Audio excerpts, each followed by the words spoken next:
Tu vois, les nouveaux récits. On a besoin de l'écrire, on a besoin de le voir, on a besoin de l'entendre. Nouveau récit, C'est vrai que le nouveau récit, on en parle de plus en plus. c'est important pour le chemin qu'on va faire. Le nouveau récit, c'est ce qui m'a plu à venir aussi.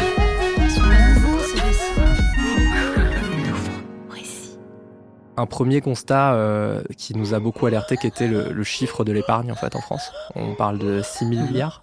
Et c'est quelque chose qui est assez fort, je trouve, à mettre au regard de la morosité économique ambiante dans laquelle on baigne. Nouveau récit. Érable s'est donné une mission, et je dirais que notre mission de départ était réellement celle d'être une passerelle entre une partie des épargnants et de l'autre côté ce qu'on appelait des projets à impact. De se dire, ok, comment on connecte finalement des investisseurs, des épargnants avec cette typologie d'entreprise. On ne voulait pas mélanger ces enjeux de gouvernance et ces enjeux de financement. On a commencé à s'intéresser au modèle qui porte plusieurs noms, mais dit de partage de revenus ou revenu-based finance. Là, il faut se dire, sur le non-côté, on investit en fait aussi dans des histoires, dans des entrepreneurs. Aujourd'hui, l'ensemble des PME, TPE compris, ça représente à peu près 99% du tissu d'entreprise en France. Et ça doit faire à peu près 50% de l'emploi salarié, je dirais. Nous avons toutes et tous une histoire à raconter, une cause à défendre, une voix à faire entendre. Je suis Fouad Souak et Nouveau Récit est un podcast produit par Précis. Bonjour Yanis, bienvenue à Bonjour. Nouveau Récit. Tu as fait le voyage de Paris jusqu'à Rennes pour venir nous voir. Merci beaucoup. Je crois que tu as tes bureaux à Nantes, à Paris. Et en fait, Rennes, c'est le juste milieu. Exactement. Merci beaucoup Fouad pour l'accueil. Ravi d'ailleurs d'inaugurer ce nouveau studio à Rennes. Ouais, en effet, nous, côté Érable, on a notre bureau principal qui est à Paris, dans le 9e. Et on a récemment fait l'acquisition de We Do Good, qui est une plateforme de financement nantaise, historiquement, et qui garde du coup son siège social à Nantes. D'accord. Et donc aujourd'hui, tombé à pic parce que j'allais justement à Nantes cette semaine. Et donc, c'était la bonne occasion de faire ce saut à Rennes. Bon, super. Et tu as mis les pieds dans le plat parce que tu as expliqué effectivement en fait que tu avais à la fois un pied dans Airable et un autre dans We Do Good. Donc, tu vas nous expliquer ce que c'est. Moi, je rappelle néanmoins que Nouveau Récit, c'est quoi ? C'est un podcast conversationnel au long cours. Donc, on essaie de prendre le temps d'échanger, de discuter, voire de digresser pour aborder des sujets parfois complexes, en tout cas des sujets d'actualité dont on a besoin de repenser l'époque dans laquelle on est. Et ce que je dis souvent, c'est qu'en vérité, ce n'est pas les récits qui sont nouveaux, c'est plutôt les époques qui changent. Et donc, soit on adapte nos récits à cette époque-là, notamment sur le réchauffement climatique, ou soit l'époque était un petit peu à la traîne des aspirations et des récits qu'on a envie de dessiner, des nouveaux imaginaires. C'est aussi des termes que l'on emploie, et auquel cas, il faut raccrocher les wagons. Et donc, toi, tu es Yanis Bala, tu es le CEO de Airable. Exactement. Et tu t'es assigné une mission pour essayer de réconcilier un petit peu les Français et leur épargne, ou de simplifier un petit peu la manière dont on pouvait mobiliser ces fonds perso à destination d'entreprises dédiées au développement durable. Voilà, je ne sais pas si je l'ai bien expliqué, mais c'est une introduction pour que tu puisses le faire toi-même et nous expliquer exactement qui tu es. Pas forcément d'ailleurs par le prisme uniquement d'Airable, on aura l'occasion d'aborder d'autres sujets, mais vas-y, fais-le bien comme tu le penses, on est tout à toi. Merci beaucoup pour l'intro.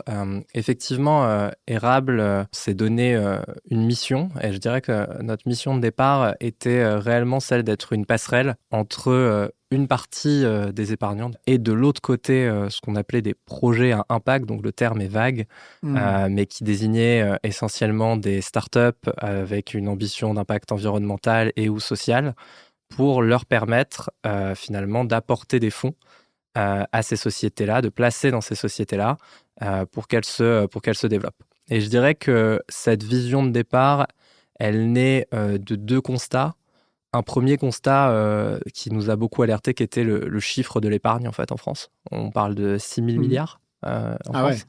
Et c'est quelque chose qui est assez fort, je trouve, à mettre au regard de, j'allais dire plutôt de parfois la morosité économique ambiante dans laquelle on baigne, où là il y a eu beaucoup de discussions ces dernières semaines sur les projets de loi finance, sur le fait que la puissance publique pouvait plus difficilement aider les entreprises. Et d'avoir, en fait, ce chiffre-là montre qu'il y a quand même un levier d'action qui est important. Et ensuite, l'autre chiffre qu'on allait beaucoup regarder, c'était celui du rapport Pisani-Mafous qui est sorti il y a 1 an et demi, je pense, maintenant, sur les besoins en France d'investissement annuel d'ici 2030 pour l'adaptation aux conséquences du réchauffement climatique, qui était à 66 milliards par an. Et en fait, quand on fait ce rapport-là, on se dit, en prenant finalement une partie plutôt minoritaire de l'épargne, on pourrait solutionner une partie de ces problèmes-là. Donc évidemment, c'est pas aussi simple que ça. Et du coup, nous, là on a continué un peu, on est parti de ce constat-là et on a continué à creuser le sujet. Ça a été vraiment de se dire, qu'est-ce qui fait en fait que les gens n'y vont pas forcément ? Et notamment parce que quand on fait des études d'opinion, l'AMF en avait sorti une il y a quelques années, on a une majorité des gens qui se disent sensibles à leur placement, etc. Et en fait, la conversion se fait peu. Et du coup, la réflexion qu'on a eue a été de se dire, peut-être que le sujet n'est pas finalement sur le manque de projets, parce qu'il y a beaucoup de choses qui arrivent, il y a des entreprises qui sont déjà établies et qui travaillent sur ces sujets-là, ni forcément le manque de volonté de la part des citoyens et de fait des épargnants, mais peut-être qu'au milieu, la manière de les mettre en relation n'était pas encore là. Et donc, je dirais que si on parle de vision, de mission, nous, il y a vraiment eu ce focus de se dire, OK, comment on peut agir à cet endroit-là, qui est l'endroit de l'intermédiation, de la mise en relation. Aujourd'hui, si on rentre un peu dans le technique des instruments financiers, la question, c'est de savoir déjà quels sont les outils à disposition du Français lambda pour investir son épargne dans des projets d'intérêt général à impact et favorisant la transition écolo. Exactement. Et donc, en fait, aujourd'hui, même si on sort, du scope des produits à impact, si on se dit comment est utilisé, où est placé mon argent, on va avoir une majorité qui est sur ce qu'on appelle des livrets réglementés, comme le livret A, par exemple, ou de l'assurance vie, qui sont, les instruments typiques. Et d'ailleurs... Parmi ces... Tu as dit 6 000 milliards d'épargne aujourd'hui en France. Et là, tu es en train de nous expliquer, et je ne sais pas si tu as les chiffres, comment sont ventilés ces 6 000 milliards. Ouais, exactement. En fait, on a une large majorité qui va être sur des livrets réglementés et de l'assurance vie. Et derrière... Le fameux LDD. Voilà, exactement. Livret de développement durable qui a été lancé. Et en fait, qui sont des outils qui sont pertinents. Et l'idée n'est pas même le livret A, en fait. Le livret A finance aussi notamment une grosse partie du parc HLM, etc. Donc, on est aussi sur des enjeux sociétaux importants sur ces actifs-là. Néanmoins... Est-ce que déjà le livret A finance le parc HLM et est-ce que ça finance aussi l'isolation et la rénovation de ces résidences HLM, notamment en fait pour la question d'économie énergétique, tu vois. Tu le sais ça ou pas ? Alors, dans le détail, je ne saurais pas te dire si ça finance directement ces enjeux de rénovation, mais en tout cas, c'est de l'argent qui est fléché vers, ces actifs d'immobilier qui remplissent un enjeu social fort. Et donc, ensuite, au-delà de ces actifs-là, l'autre sujet qu'on va avoir dans les placements financiers, c'est que derrière, une fois qu'on sort de ces logiques d'assurance vie, on va avoir une partie qui va être placée directement sur des entreprises cotées ou alors ce qu'on appelle des trackers sur ces entreprises-là, des ETF par exemple, qui est un mot qui est peut-être un peu plus connu vite fait, je pense. Tu peux nous expliquer en fait, qui va être un tracker d'un indice financier, par exemple le CAC 40, est placé sur l'ETF du CAC 40, et donc qui ne va pas être de l'investissement en direct dans ces sociétés-là. Ce qu'il faut expliquer quand même, c'est que les ETF, c'est, on va dire, plutôt un panachage d'actions ou d'obligations, de titres financiers. Et le tracker, c'est la manière dont on identifie un de ces éléments, un de ces actifs dans l'ETF. Exactement. En fait, c'est comme si on positionnait, on prenait une position sur l'ensemble donc, des actifs qui composent le CAC 40. Et ensuite, on va pouvoir venir placer sur un fonds qui va suivre l'indice du CAC 40. Et donc, on a une partie qui va partir dessus. Et derrière, une partie beaucoup plus minoritaire qui va aller sur ce qui reste encore aujourd'hui des placements alternatifs, qui vont être, on va avoir évidemment les crypto-monnaies, on va avoir le private equity, et en fait qui constitue cette partie private equity, j'allais dire une partie ou des fonds obligataires également, qui constituent un peu l'argent qui là va aller directement être fléché sur des sociétés non cotées. Et de sociétés non cotées, ça rejoint tout ce qui va être une partie des ETI, les PME, les startups, etc. Ouais. Et qui reste aujourd'hui un placement évidemment minoritaire. Alors, c'est pas un sujet en soi que ce soit minoritaire, parce que quand on place son épargne, c'est important aussi d'être conscient des risques. Et donc, évidemment, mettre en direct dans une société non cotée versus mettre sur un tracker des plus grosses sociétés françaises, c'est pas le même niveau de risque. Néanmoins, aujourd'hui, je pense et là, on pourra rediscuter du problème à l'envers, c'est-à-dire que là, on est parti du prisme de l'investissement, mais on pourrait repartir du prisme du financement. On va avoir en fait un manque, j'allais dire, de fonds qui vont être fléchés directement vers ces entreprises-là, qui vont leur permettre de se financer. Et c'est un enjeu assez important si on revient à notre problème de la transition environnementale, parce que finalement, même si demain, je mets sur un tracker d'entreprise dite verte, ça va être une incitation pour ces entreprises-là pour récolter ces fonds, à mieux agir pour être potentiellement demain dans le tracker, avoir une meilleure cotation boursière, etc. Mais ça ne va pas être de l'argent qui va être investi directement pour leur permettre de transitionner. Ouais. Ça, c'est intéressant ce que tu dis. Je pense qu'on va ralentir un petit peu parce que ce que tu évoques, c'est les deux facettes d'une même pièce. Ça veut dire qu'il y a d'un côté la facette de l'investissement et de l'autre, la facette du financement. Moi, je renvoie d'ailleurs à une conversation absolument passionnante que j'ai eue à Nouveau Récit avec Philippe Leduf, qui est le propriétaire et le gérant du Manoir des Abeilles. Donc lui, il est vraiment dans la transition écologique. On sait tous ces problématiques liées à la disparition des abeilles. Et donc on a eu toute une discussion sur la déconnexion aujourd'hui de la bourse, de la finance et de l'économie réelle. Donc, parce que l'enjeu, en vérité, il est Exactement. là. Et donc aujourd'hui, quand on met son pognon dans un livret ou dans une assurance vie, ça veut dire qu'on va financer des entreprises dites publiques parce qu'elles sont cotées en bourse. Et ce que l'on fait, c'est pas autre chose, non pas effectivement de financer cette entreprise parce qu'elle a été financée une fois qu'elle a été introduite en bourse. Non, on ne fait que, par de l'intermédiation, racheter des titres à quelqu'un qui se sera enchéri ou qui sera un petit peu paupérisé en fonction du titre et de la valorisation boursière. Donc aujourd'hui, les épargnants, hormis, on reviendra effectivement sur le private equity, les business angels et la capacité aussi, sous un autre format, de financer ces entreprises, mais en tout état de cause, sur vraiment les livrets, à proprement parler, on n'a pas la possibilité de financer en direct des entreprises qui ne sont pas du CAC 40.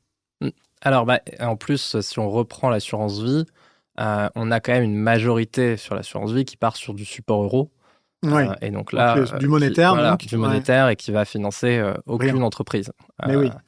Et donc, c'est un sujet parce que derrière, si on reprenait le problème à l'envers, en fait, si on peut se positionner que du point de vue de l'investisseur, c'est-à-dire qu'on pourrait se dire, ça permet évidemment de diversifier son risque, mettre sur un tracker, ça va être moins risqué que mettre sur uniquement une entreprise, etc.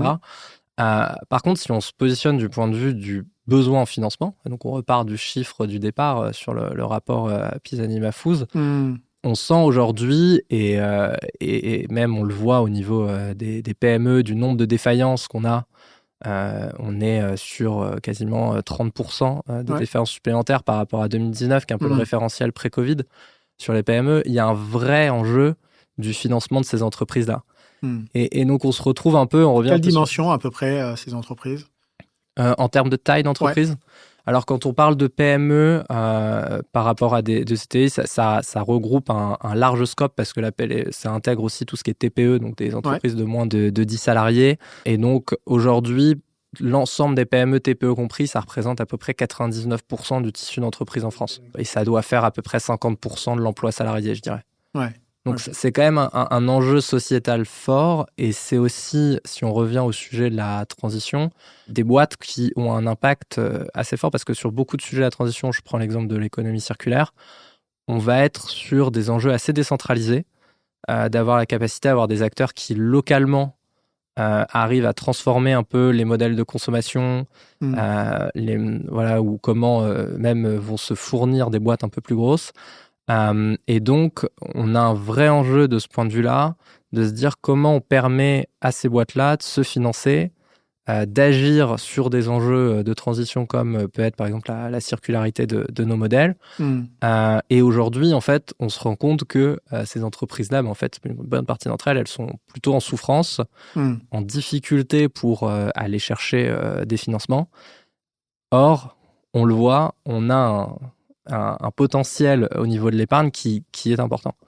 Et donc peut-être pour en revenir un peu à nous, cette logique de passerelle, et je peux introduire du coup le sujet We Do Good que j'évoquais très rapidement au départ. Ouais, alors pas trop vite. Ouais.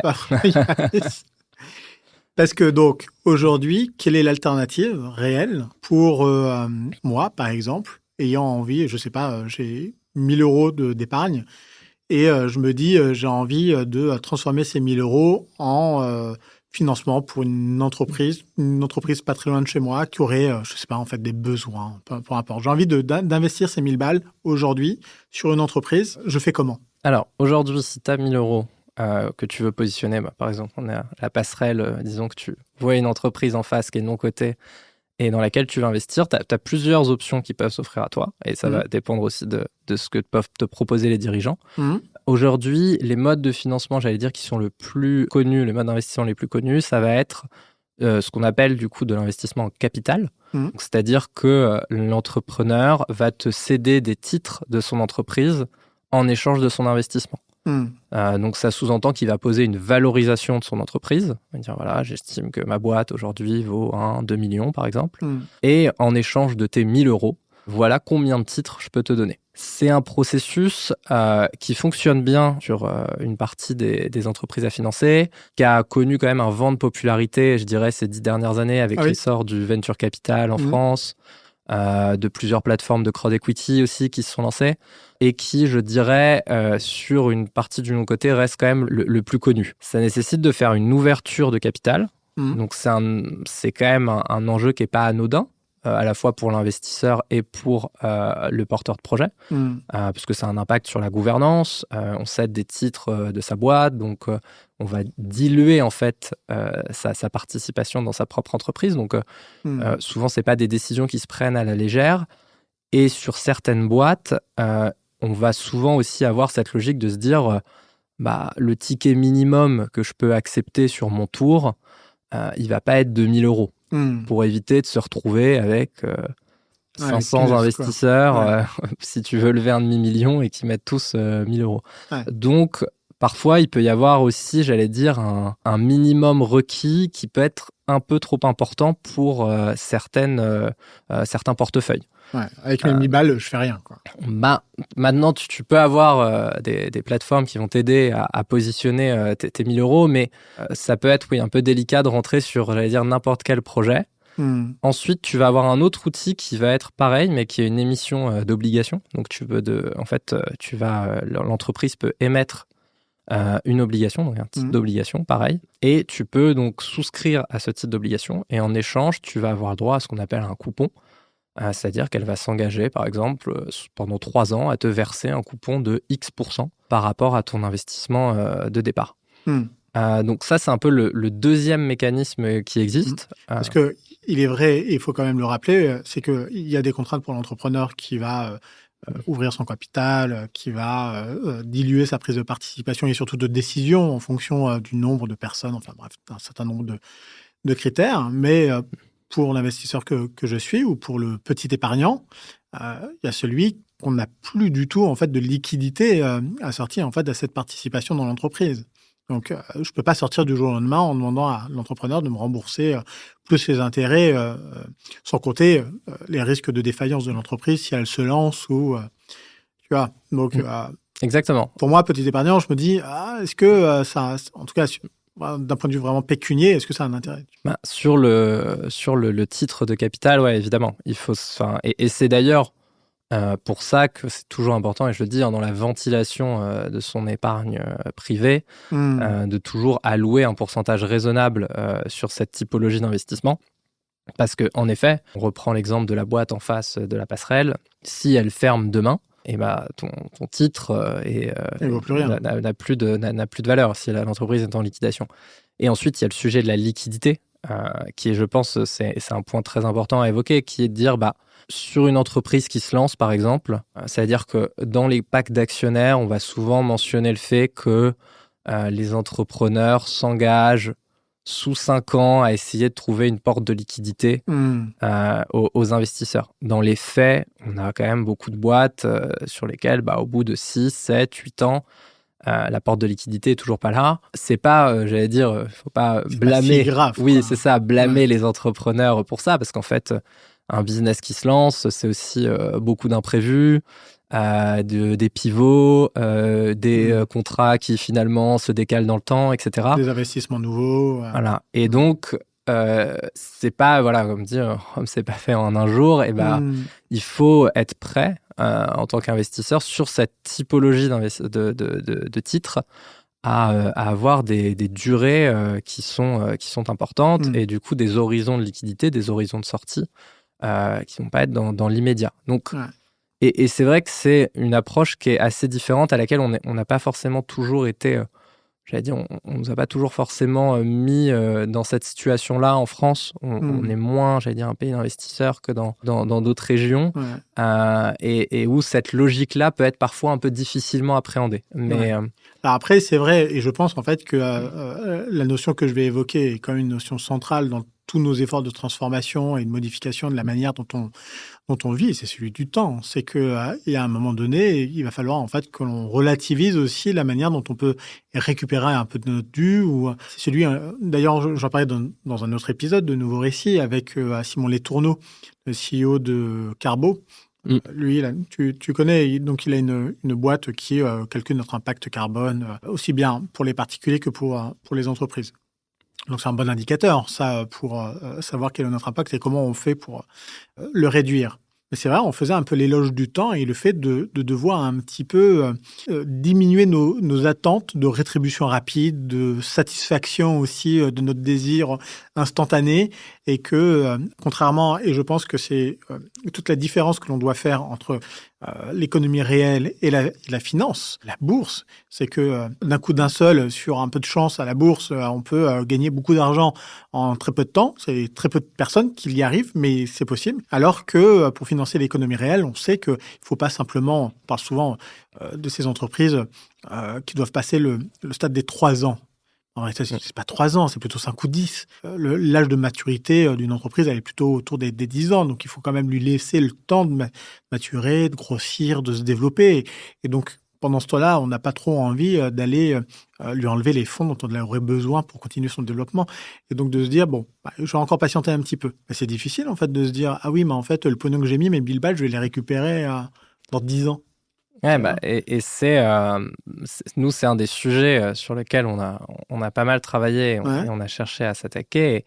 Et en fait, ce qui est aussi important peut-être de mentionner, c'est la différence qu'on va avoir par rapport à un marché dit liquide, comme le marché des actions, où j'ai une action chez Renault, je veux la revendre demain, et en fait, il y a un marché qui va faire en sorte que je puisse revendre mon action dans la minute.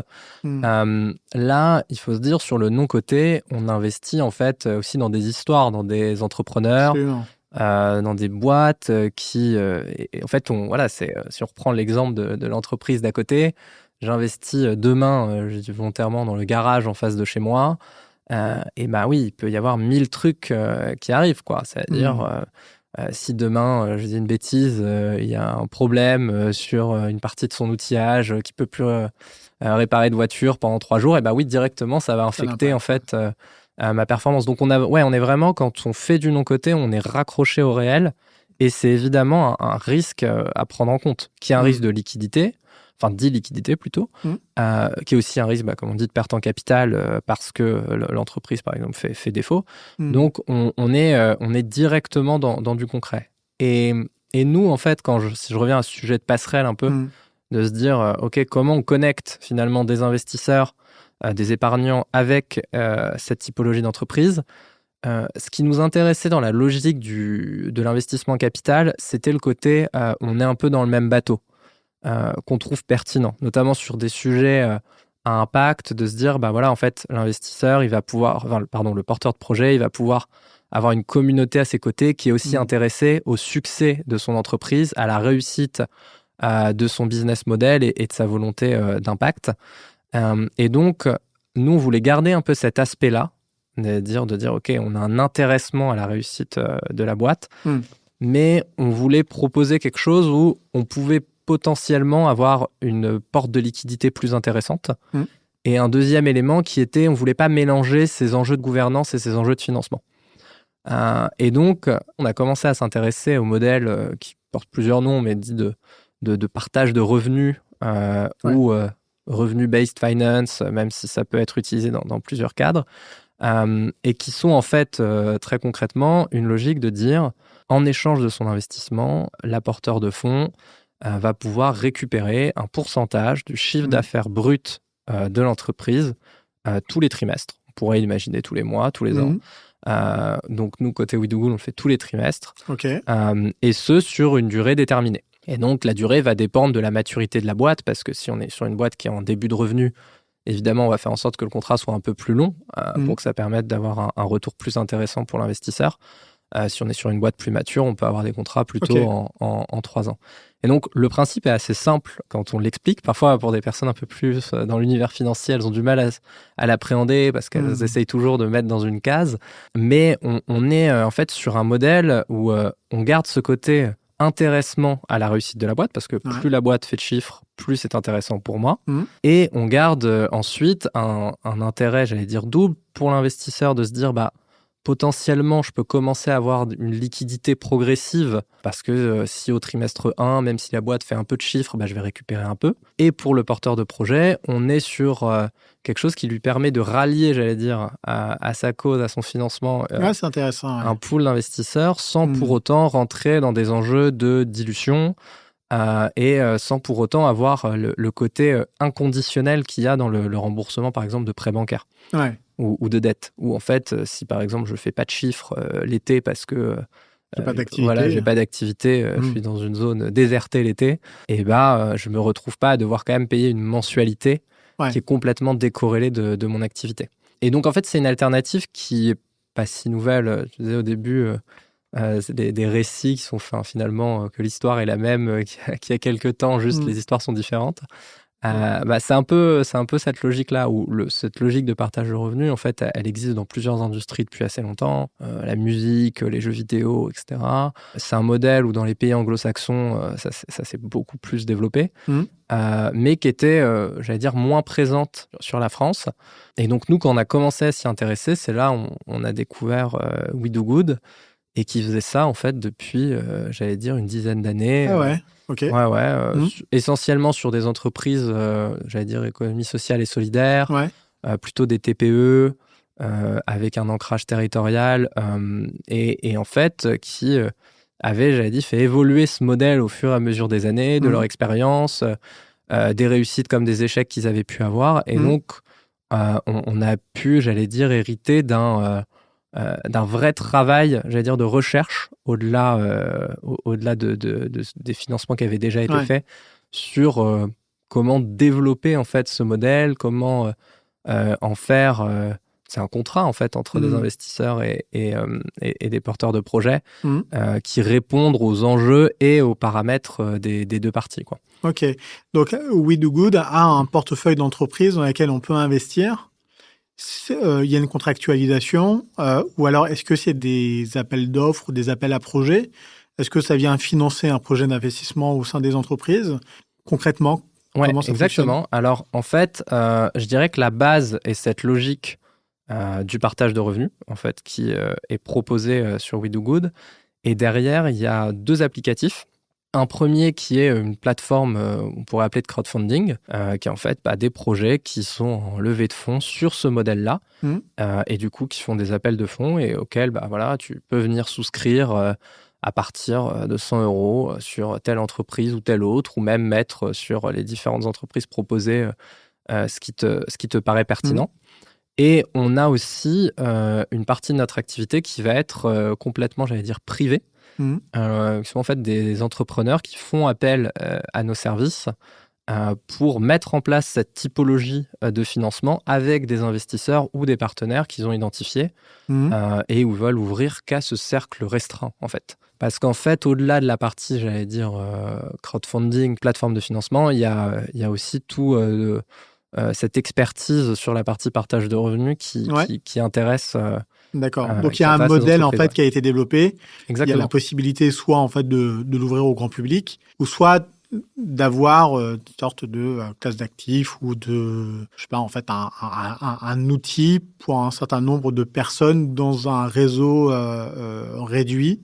Ça serait quoi ? Ça serait, je sais pas, par exemple, une entreprise qui a un VC ou alors qui a un business angel qui a envie d'avoir un effet boule de neige parce qu'il connaît un certain nombre de personnes. Il trouve le modèle de partage de revenus intéressant, peut-être moins risqué ou moins engageant que la participation au capital, et qui forme une sorte de club autour de ce projet entrepreneurial. C'est quoi la motivation pour... Ouais, on a, sur cette offre-là, je dirais qu'on a différentes typologies de boîtes. On va avoir des entreprises qui vont être au tout début de leur histoire et donc qui vont l'utiliser comme un outil de love money, si on le dit comme ça. C'est-à-dire, ils vont réunir autour d'eux des personnes qui veulent les soutenir, qui veulent les aider. Et en fait, c'est vrai que quand on lance sa boîte, j'allais dire dans les premiers mois, les premières années, c'est pas anodin, mine de rien, d'ouvrir son capital. Ah bah oui, tu vois rien et puis tu l'ouvres déjà. Donc. C'est ça, et il peut ça peut créer des problématiques parce qu'en fait, si on se dilue trop fortement, ça peut être délicat ensuite d'aller chercher des tours un peu plus conséquents parce que des fonds spécialisés diront ah bah attends, t'as déjà cédé la moitié de ta boîte et t'es même pas au stade 2 d'avancement, donc ça passe plus. Ça peut en fait engendrer de poser une valorisation trop haute ou trop basse qui peut avoir des conséquences derrière sur la vie de l'entreprise. Et ensuite, c'est aussi, on fait rentrer des associés. Donc, au même titre qu'on ne s'associerait pas avec n'importe qui dans la vie, bah, c'est pas non plus anodin et ça arrive plus souvent qu'on ne le pense. L'histoire de ah oui, bah, on s'entendait bien avant, ou le mari de ma tante qui a mis 2000 euros au début pour m'aider à commencer et qui en fait ça se passe pas bien pour d'autres raisons après et ça peut avoir des conséquences. Donc souvent à ce stade de développement, quand ils le peuvent, et les projets qu'on voit passer, on leur conseille d'éviter un peu de se diluer trop tôt. Et donc, ils peuvent utiliser de manière, donc, comme disait, privée, cet outil-là pour leur love money. Ensuite, on a des cas de figure de boîtes qui sont beaucoup plus matures, qui font déjà un certain chiffre d'affaires, parfois en plusieurs millions d'euros, et qui vont en fait avoir un intérêt d'associer quelqu'un, c'est pas le bon terme du coup, mais d'intéresser un partenaire ou un potentiel business angel à la suite de l'entreprise et à la réussite de la boîte, mais qui ne sont pas forcément dans une logique de dilution. Et donc, qui vont là aussi passer par ce mode de financement-là. Et donc, parfois, ça peut être sur un cercle assez restreint. Parfois, ils ont des communautés un peu plus importantes. Donc, ça peut élargir le nombre d'investisseurs sollicités. Ouais, parce qu'il faut aussi rappeler, je pense, quelles sont les options qui sont offertes à un entrepreneur, un chef d'entreprise, tout au long de la vie de sa boîte. J'ai envie de me développer, je fais de bons chiffres d'affaires, je fais une bonne marge et j'autofinance mon développement. Mais si vraiment on a envie de croître, il y a un moment quand même, il va falloir sortir beaucoup de pognon, il va falloir aussi en garder un petit peu en trésor, donc on va aller taper à la porte d'à côté pour aller récupérer un peu cet argent-là. Financer une usine, financer une acquisition, peut-être moins, mais peut-être financer du recrutement. Bref, il y a Private Equity, donc on va aller chercher en fait des investisseurs qui eux ont des fonds et effectivement on va diluer le capital. Je schématise. La dette, on va taper à la porte de sa banque, on va avoir une grosse dette, ce qui est tout à fait naturel en vérité. Il faut pas diaboliser la dette, mais en tout cas, ça implique d'autres problématiques. Il y a le financement aussi strictement non dilutif. Si on a un peu une entreprise innovante, je pense notamment au crédit impôt recherche, crédit impôt innovation, GUI, qui peut rapporter aussi un certain nombre d'argent. Puis après, il peut y avoir des subventions de collectivités, de la BPI aussi, ou des avances de trésorerie. Bref, voilà, ça c'est à peu près, je pense, le panel. Je sais pas si j'en ai véritablement loupé. Ouais, c'est très bien résumé. Ouais, vous arrivez en proposant en fait un nouveau modèle non dilutif et qui est intéressant aussi bien pour l'entrepreneur que pour les investisseurs parce qu'ils sont pas mariés, ils peuvent partir et tout de même, on a la possibilité de lever des fonds. Néanmoins, il va falloir les rembourser. Ou pas en fonction de la santé de l'entreprise. Mais Oui, exactement. On reste sur en fait, tout ce panel d'investissement, de financement, que tu évoquais. En fait, quand on s'adresse à des entreprises dans mon côté, et d'ailleurs qu'on y aille sur un format d'obligation, donc et de la dette, qu'on aille sur un format d'equity, donc d'apport en capital, ou en partage de revenus, comme le modèle qu'on propose, ce qui est important à avoir à tête quand on est un investisseur, c'est qu'à partir du moment où on va financer un peu comme ce qu'on disait du non-coté, donc le développement d'une entreprise jeune, etc., on prend les risques qui y sont associés. Et ça, enfin, moi, le sujet aussi qui a un peu plus globalement, au-delà de notre outil, je pense, sur le financement du non-coté, c'est dédiaboliser un peu ce risque aussi. Je pense que le fait qu'on soit, un pays majoritairement plus d'épargnants que d'investisseurs, fait qu'on a un peu cette notion de mon argent est tout le temps à 100% sécurisé et je peux avoir un rendement dessus.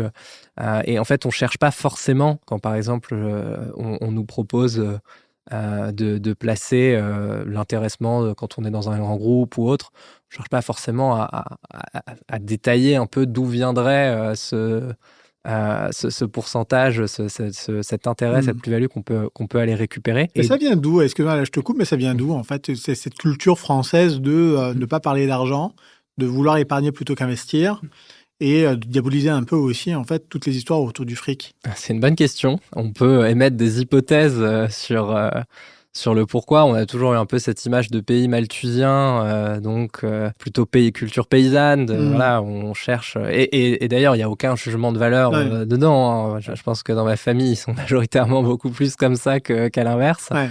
Et puis ensuite aussi, je pense qu'on a un système où on est assez peu sollicité à investir quand on est en France, parce que et c'est une bonne chose d'ailleurs sur plein d'aspects. Typiquement, la retraite, la caisse de retraite est gérée entre guillemets pour nous, donc on n'a pas tellement ce système de fonds de pension qui peut exister dans d'autres pays et qui du coup amène à s'intéresser un peu plus. La gestion de son argent. Voilà, où va l'argent, comment il est utilisé, comment cela va faire en sorte qu'à ma retraite j'ai plus que ce que j'ai mis, etc. Donc on a moins cette logique-là. Est-ce qu'on est tellement babysité en France avec une culture, alors on est pour, on est contre, mais en tout cas on en voit les bénéfices et puis il y a un certain nombre d'autres, il y a un certain nombre d'écueils, notamment en fait cette culture un petit peu, cette aversion pour le risque qu'on a aujourd'hui beaucoup en France. Est-ce que c'est un petit peu dû aussi à ce modèle social où quand on trébuche, en vérité il nous arrive pas grand-chose. Tu vois, alors qu'avec l'argent, le financement, l'investissement, quand on trébuche, on peut tout perdre. Je ne sais pas si je dresserais directement ce raccourci. Ce parallèle. Il y a peut-être d'autres éléments explicatifs, mais oui, en fait, je pense que ce dont, ce qui pénalise un peu parfois l'investissement dans le mon côté, et je dis volontairement de mon côté pour pas rentrer un peu dans cette logique investissement start-up qui peut être très vite connoté et où les gens vont dire « Ah ouais, non, mais c'est le truc Startup Nation ». Quand on parle de mon côté, on parle aussi, quand on parlait des 99% de TPE, PME en France, on est loin pour la majorité d'entre elles de la Startup Nation. Hein. On est vraiment sur des boîtes qui sont implémentées dans les territoires, qui font vivre des familles, qui font tourner un tissu local, etc. Parce que ce qui nous intéresse, c'est le financement de la boutique de son copain qui va ouvrir sa pizzeria ou qui va ouvrir son truc de chinage ou de je sais pas quoi. C'est vraiment en fait ce qui est le plus proche de nous. Oui, en fait, il y a toujours, et d'ailleurs le crowdfunding est très tourné sur ces enjeux de proximité. Il va y avoir toujours en fait cette logique de financer ce qui est à côté, financer aussi ce qui nous parle. Et en fait, on le voit dans les sujets, j'allais dire, à impact environnemental ou social, les gens vont vite être beaucoup plus raccrochés à une histoire quand on parle d'une entreprise concrète, de personnes concrètes derrière, d'une activité, voilà, que ce soit, j'ai en tête là une entreprise qui est en financement actuellement sur le sujet du handicap, et en fait, les gens vont tout de suite pouvoir raccrocher ça à des enjeux un peu plus subjectifs que 100% objectifs. Et donc, ça fait partie un peu de ce qui est intéressant quand on fait de l'investissement dans le non-coté. C'est au-delà de l'argent, on soutient aussi des histoires. Ensuite, évidemment, le sujet, donc tout ça est important, mais je conscientise complètement que le sujet de l'argent, du rendement potentiel reste quand même un sujet principal si on veut passer à l'échelle cette typologie d'investissement. Et pour la passer à l'échelle, je pense qu'il y a un travail sur la notion de risque qui est important parce que, j'allais dire, même si on perfectionne, et je pense que d'ailleurs l'écosystème du non-coté ne fait que j'allais dire se professionnaliser sous plein d'aspects, il est important de dire à partir du moment où il y a investissement, il y a risque. Et on peut retourner le sujet dans tous les sens, on ne pourra jamais arriver au 100% sûr. Et donc, c'est important de le visibiliser, que les gens en soient conscients. Et donc, il ne faut pas mettre tous ses œufs dans le même panier, il faut garder une partie sur des placements beaucoup plus sûrs. Mais le fait qu'il y ait un risque ne veut pas dire, en fait, que ce sont des mauvais placements ou que c'est complètement à fuir. C'est tout simplement qu'on parlait d'économie réelle tout à l'heure. En fait, à partir du moment où on retombe dans le réel, le réel, c'est pas... on n'a pas une option qui va venir hedger telle position. Et donc, oui, à partir du moment où on est dans la pizzeria, si on prend la pizzeria du copain, par exemple, il peut se passer beaucoup de choses de son fait ou pas de son fait qui font que ça pourra plus ou moins bien marcher. Je crois que c'est super important d'expliquer, et tu le dis entre les lignes, tu parles des histoires, des porteurs de projets. Donc les porteurs de projets, ce sont des femmes, des hommes qui engagent souvent une bonne partie de leur vie, voire toute leur vie dans leurs projets, qui vont embarquer aussi leurs proches. Je le vois évidemment à titre personnel. Moi, j'ai monté une agence, donc une boutique éditoriale et d'influence en 2021. Là, tu vois, on s'oriente petit à petit vers les 4 ans. On a passé cette étape, on existe toujours, mais ça se fait pas sans impact sur son entourage. Évidemment, ma femme, ma fille, mes amis. Au-delà du simple aspect financier, il y a l'aspect engagement personnel. Et quand on a une personne qui décide finalement de mettre un petit peu de pognon dans son entreprise, alors il s'avère que personne ne l'a fait pour moi, sauf évidemment le soutien affectif, même financier, que peut avoir ma femme dans cette affaire. Il était absolument évident que quand on décide de mettre de l'argent dans une entreprise, donc nos côtés dans une TPE, PME, dans une entreprise qui va se créer, pour revenir d'ailleurs à l'étymologie du mot start-up, c'est vraiment l'entreprise qui est au début de son existence, il y a tout l'impact social aussi que l'entreprise aura, les futurs recrutements, la manière dont on sert l'activité. Ça veut dire que quand on va acheter un titre de bourse, on a un titre de bourse, tu vois. Même si, in fine, j'imagine que cet argent a permis à l'entreprise de se développer et très probablement au chef d'entreprise de s'enrichir. Et ici, quand on est sur l'économie réelle, encore une fois, il faut bien se rendre compte que les 1 000 €, pour reprendre cette épargne dont je t'évoquais ou que j'essayais en fait d'illustrer, c'est pas simplement la façon dont moi je vais essayer de rentabiliser cet argent-là et comment je vais faire travailler cet argent-là, mais c'est comment cet argent-là va permettre de faire travailler cette économie réelle, celle qui est au plus près de nous et qui réussira probablement à produire de l'impact parce que, après ci, pour ce qui me concerne, on fait un podcast. On en fait d'ailleurs 2, Orature et Nouveau Récit, parce que ça va parler aux gens, parce que les gens vont en discuter, on va en parler, parce qu'on va accompagner des chefs d'entreprise, eux-mêmes auront un impact. En tout cas, il faut bien se rendre compte de l'utilité sociale, économique, donc environnementale, parce qu'on y viendra, de ce que notre argent et notre épargne peut réaliser. Et on déconnecte beaucoup trop, et c'est pour moi le plus important, je ne sais pas ce que tu en penses, on déconnecte vraiment beaucoup trop l'intérêt financier d'épargner versus l'impact social que l'on peut obtenir avec ce même investissement. Et d'ailleurs, et c'est ça qui est assez marrant, c'est que l'impact social est assez décorrélé du montant que tu donnes. À partir du moment où tu vas donner, tu vas produire quelque chose. Tu vois, que ce soit 1 000 ou 10 000, Au final, ça sera quelque chose qui va amorcer un mouvement, un changement, une transformation. Et dès lors, tu auras réussi finalement ta mission d'épargnant, de soutien de l'entrepreneur que tu as décidé d'accompagner. Et c'est ce qui me semble être le plus important dans ce que tu fais et dans ce que d'autres plateformes participatives, associatives ou entrepreneuriales font. Est-ce que ça, c'est quelque chose vraiment en fait que les gens, comment dirais-je, ont en quête, ou est-ce qu'ils le décorrèlent encore un petit peu, ou alors est-ce qu'ils estiment que en fait les outils financiers tels qu'ils existent aujourd'hui, ça leur correspond pas et qu'il a quand même envie de placer son pognon parce qu'il se dit que du pognon qui dort, c'est quand même pas très utile. Voilà, c'est quoi au final vraiment la démarche des personnes qui viendront investir dans les projets défendus par Airable ou We Do Good? Aujourd'hui, je pense que tu l'as bien résumé, et je pense dans le crowdfunding en général, il y a encore une bonne partie des investisseurs qui sont là pour ce qu'un de mes investisseurs appelle d'ailleurs l'histoire au bar. C'est-à-dire le côté ah ouais, j'ai mis un peu de pognon dans cette boîte-là et ça va me permettre, parce que l'histoire du dirigeant, l'histoire de la boîte est intéressante, d'avoir la bonne anecdote devant mes copains le soir autour d'un verre ou d'un dîner. Et donc, il y a cet aspect-là dans l'investissement en direct.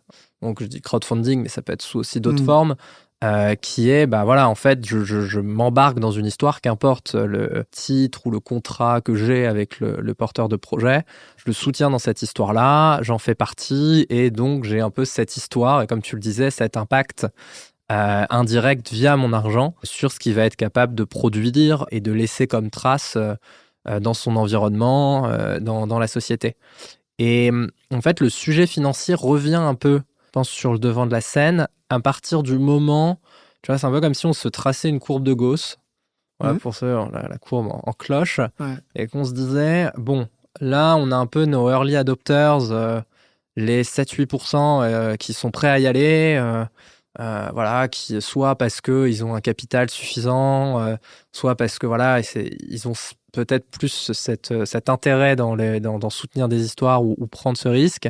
Et l'enjeu est de se dire, ok, comment on va à convaincre, j'allais dire, l'early minority, quoi, l'étape d'après. Et c'est à ce moment-là où le sujet financier revient un peu sur le devant de la scène et où je pense qu'il y a cet intérêt de décortiquer un peu le sujet, de se dire, nous, comment, comme acteurs, on arrive en fait à faire des produits qui sont de plus en plus intéressants. Et donc notamment toute cette réflexion sur la liquidité, sur qu'était le rendement potentiel qu'on a pu avoir, elle naît de ça, elle naît du fait de se dire, comment on pérennise en fait le fait que certains investisseurs vont venir, comment on va en chercher d'autres. Et évidemment, la notion de rendement va rentrer en ligne de compte, parce qu'on s'en rend compte que pour la majorité des gens, c'est ce qui reste une part importante. Et donc là, il y a deux facteurs importants qui sont le rendement. Et donc évidemment, le rendement, si ça marche très bien pour la boîte, comment on s'assure que ça marche aussi très bien pour la personne qui a pris ce risque au départ. Et il y a la notion ensuite de sécurité dont on a discuté un peu avant, qui est de dire comment on minimise au maximum le risque sans rentrer, pour moi, je dirais, dans la chimère comme je me disais, du 100% safe, qui en fait ne pourra jamais advenir à partir du moment où on finance du réel. Et donc, je pense que la bonne approche est un peu... moi, j'ai un milieu plus financier au départ, donc garder quand même une empreinte financière, de se dire, oui, on garde, je veux dire, ce niveau de sérieux sur ce qui est proposé, mais tout en valorisant beaucoup mieux ce que tu évoquais sur, oui, en fait, au-delà de l'impact financier, il y a aussi une histoire, un impact extra-financier. Et je pense que cet élément-là sera sans doute amené à maturer encore un peu à l'échelle de l'écosystème. Et c'est intéressant parce que ça rejoint un autre sujet, mais quand on parle par exemple de boîtes cotées, etc., on a très souvent tendance à revenir sur le sujet de la notation extra-financière, comment on va chercher des métriques, des KPI à atteindre. Et donc, on revient un peu dans cette logique de dire en fait, j'ai envie de montrer que la boîte, au même titre qu'elle atteint tant d'EBITDA et tant de CA, elle est capable d'avoir tant... je dirais sur une notation extra-financière, qu'elle soit carbone ou autre. Et on va chercher, on va faire un peu cette chasse à la métrique, alors que je pense que quand on va sur du non-coté, on se rend très vite compte que il y a beaucoup de critères qui sont très difficilement perceptible Ouais. ou pertinent à cette échelle de développement. Mm.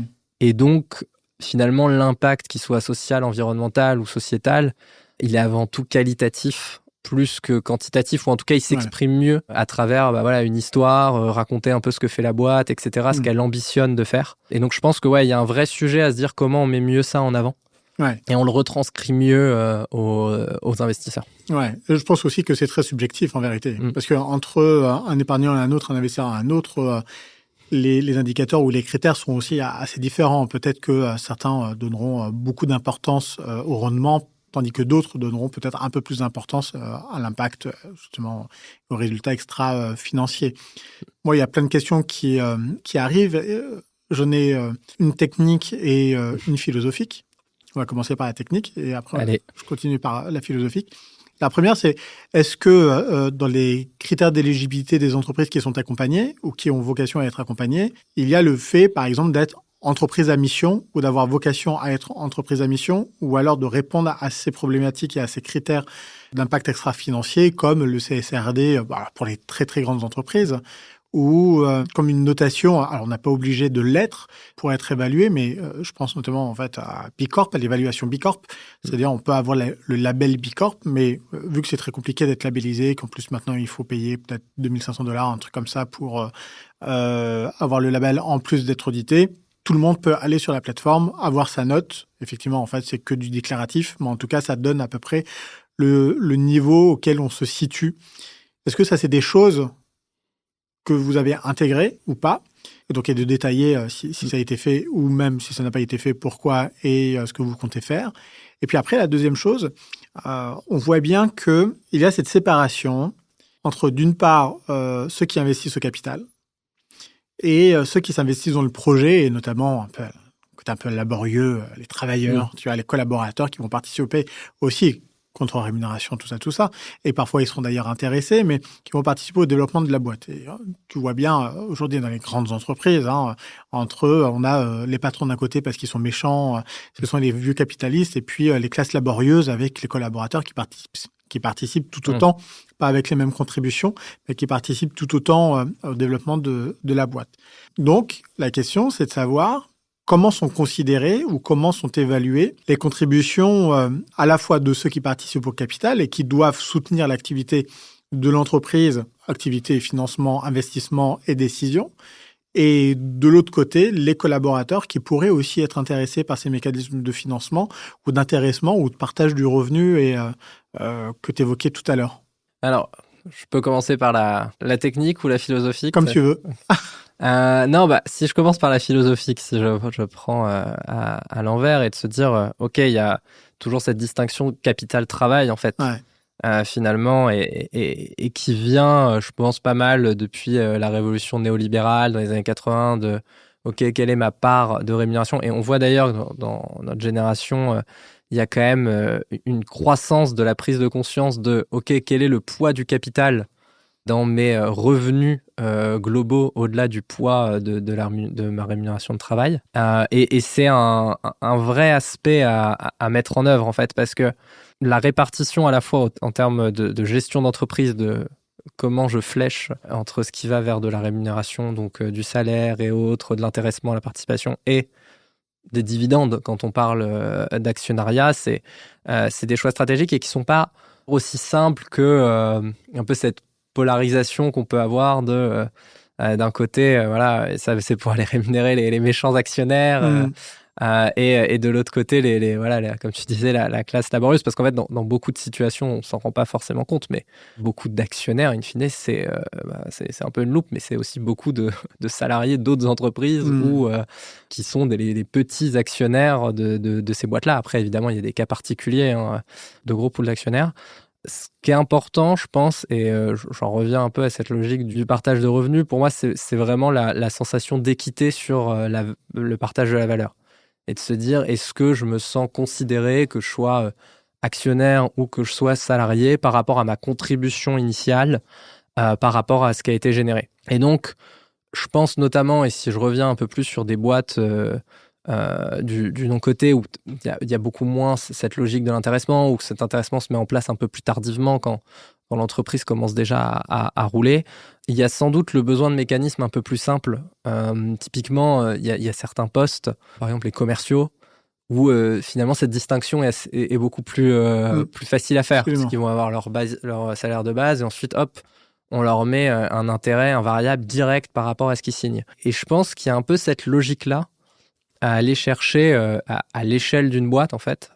Et c'est d'ailleurs des mécanismes qui peuvent se créer assez tôt sur une boîte, sur se dire, OK, comment on intéresse tout le monde à la réussite du projet, soit en pourcentage du chiffre d'affaires qu'on reverse, etc. Et c'est vrai que c'est des mécanismes qui sont aujourd'hui assez peu popularisés, qui pourraient mériter de l'être et qui pourraient créer, en fait, sortir un peu de ce clivage actionnariat-salariat qui finalement peut avoir une tendance, et notamment sur pas mal d'entreprises, à se mêler, quoi. Et donc, je pense que le sujet des outils qu'on travaille, que ce soit le partage de revenus ou d'autres, ça doit aussi se penser.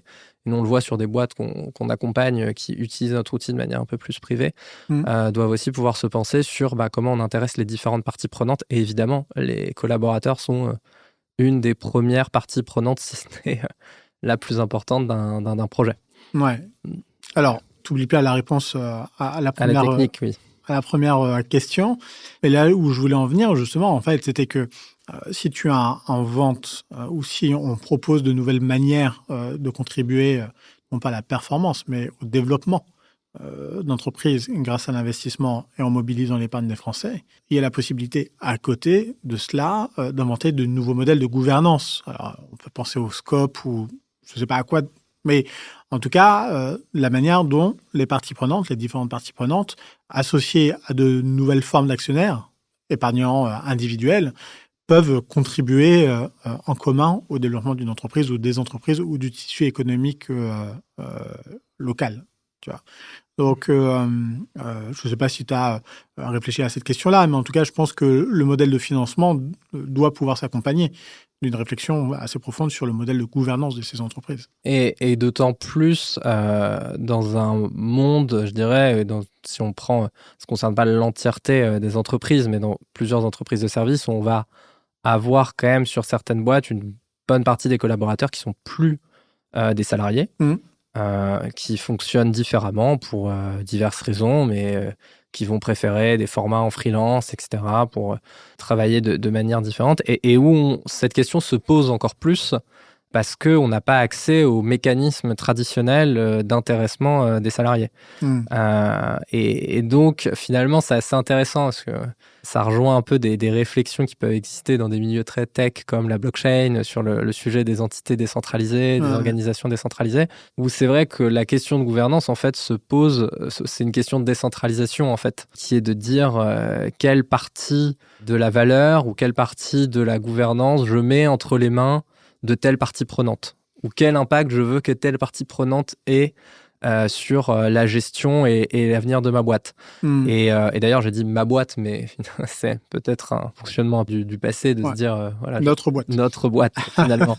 Mais c'est intéressant parce que la difficulté qu'il peut y avoir sur ces mécanismes-là, moi par exemple, j'avais beaucoup creusé les modèles mutualistes.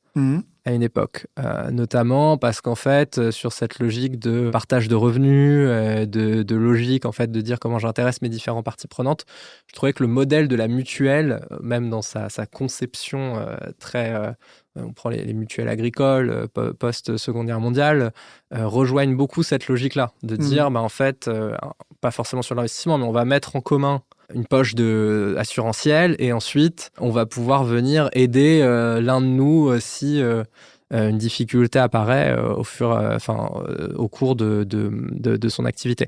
Et donc c'est un modèle qui est assez pertinent et qui pose tout de suite un problème de gouvernance.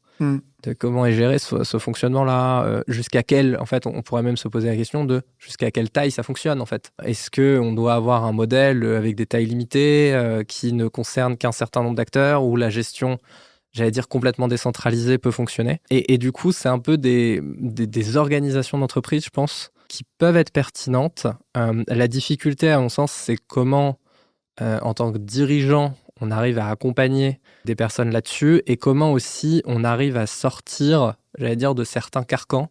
Et quand on parlait actionnariat tout à l'heure, c'est vrai que tout de suite, le modèle actionnarial tel qu'il est aujourd'hui, le modèle de la SAS tel qu'il est aujourd'hui, en fait, impose certaines contraintes. Et si on veut aller vraiment dans des choses très innovantes sur la logique de gouvernance décentralisée, de partage de valeur vis-à-vis de certaines parties prenantes, ça devient compliqué de le faire dans ces modèles, j'allais dire, préétablis. Ouais. Donc, c'est des sujets, je pense, qui peuvent être passionnants. Ensuite, le lien entre la théorie et le terrain, c'est le temps, en fait, qu'on peut mettre pour appliquer ça. La capacité aussi que les dirigeants peuvent avoir à mener de front le développement opérationnel d'une boîte et le fait, parce qu'en fait c'est un projet en tant que tel d'une certaine manière, de gérer une entreprise qui fonctionne comme telle. Ouais. Mais c'est un débat intéressant.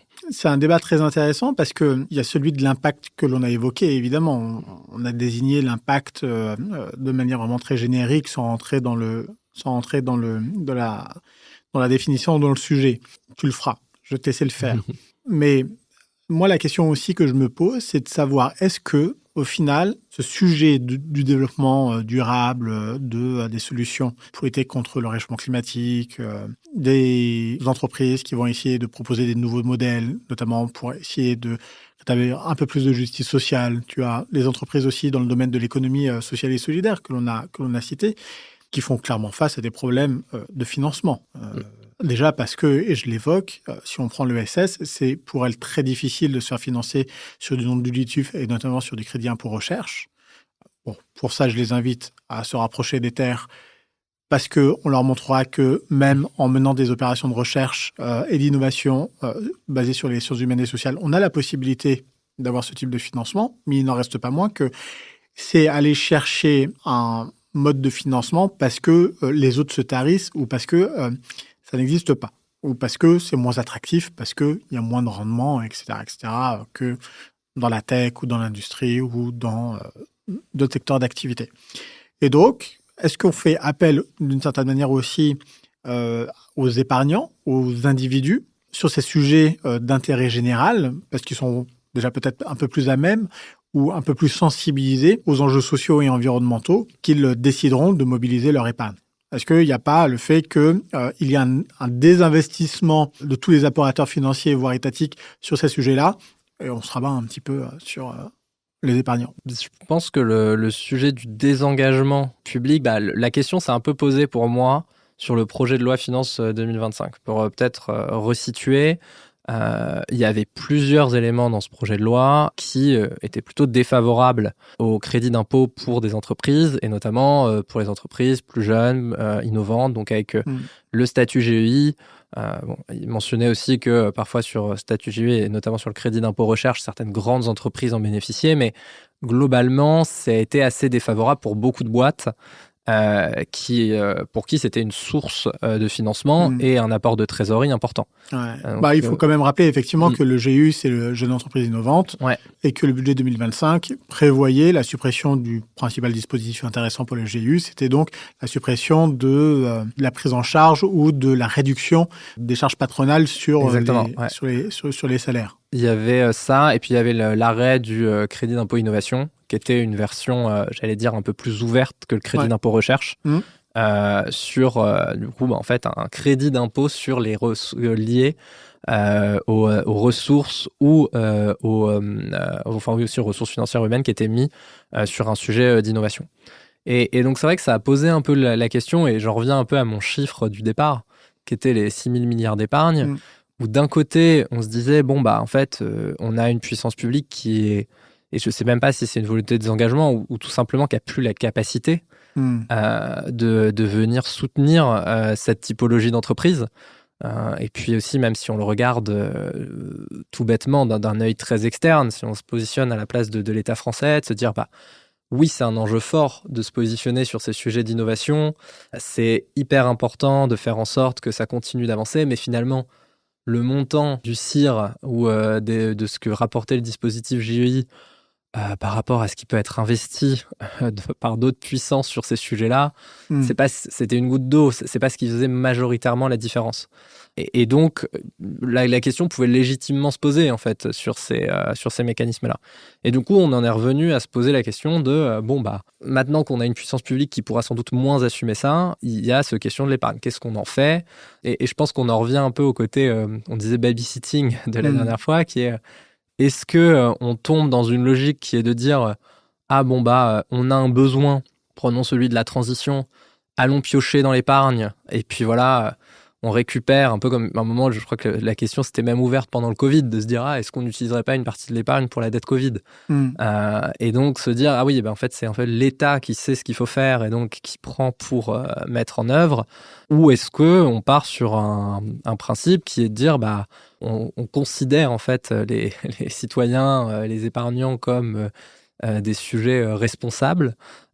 Et donc, on leur laisse la main sur comment vous voulez utiliser cette épargne-là, donc comment vous voulez la flécher, mais ça nécessite, et c'est vrai que c'est un sujet, on n'a pas encore abordé le terme, mais je pense que c'était un peu un sous-entendu dans beaucoup d'échanges, qui est ce sujet un peu de l'éducation financière, Absolument, ouais. qui est en fait central dans cette réflexion. Et c'est vrai que quand je parlais du travail sur le risque, ça en fait aussi partie, et qui est de dire, non, on donne complètement la main aux épargnants sur choisir où ils veulent placer, comment ils veulent placer. On leur laisse cette liberté-là. Et derrière, par contre, on leur donne les outils pour comprendre, et on leur donne les outils pour saisir aussi l'impact, qu'il soit financier et ou social, environnemental, de leur placement. Et c'est vrai que c'est un point qui est assez central, je pense, dans les sujets dans lesquels on gravite, parce que même si nous, en fait, in fine, on va récupérer un pourcentage, j'allais dire, minoritaire de l'épargne qui est placée, parce qu'on est sur un investissement à risque, etc., on est un peu dans ce vrai sujet-là de se dire comment on donne les clés, finalement, aux investisseurs, aux épargnants, pour choisir de manière complètement responsable. Et donc là, ça a derrière beaucoup d'implications qui sortent du champ uniquement financier. Alors, ça, c'est vraiment très intéressant de rappeler, malheureusement, mais alors après, c'est des considérations extrêmement politiques, mais Nouveau Récit existe pour ça. Nouveau Récit existe aussi pour rappeler que les entreprises ont une dimension citoyenne et politique, que ce sont des acteurs sociaux, et donc que l'État ne peut pas tout. C'est évident, il faut se le rappeler.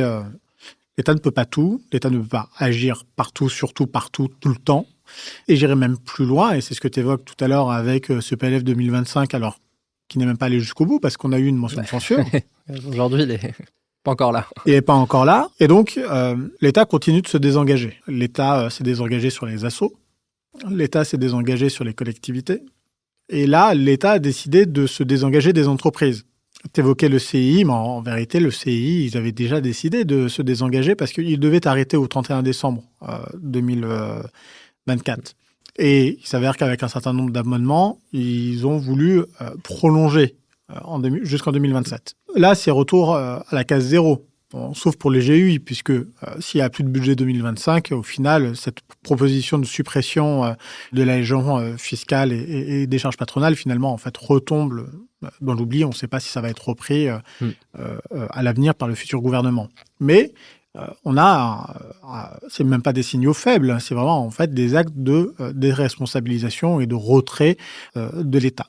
Donc on ne sait pas si l'État va continuer à investir ou va continuer à soutenir les entreprises. Sur l'innovation, le CIR, c'est 7 milliards. 7 milliards d'euros, c'est quand même pas rien. Sauf que les engagements de la France, c'était d'atteindre 3% du PIB. Mais 7 milliards, c'est 1%. Il manque 0,9 points, voire 1 point. C'est énorme, ça se compte en milliards.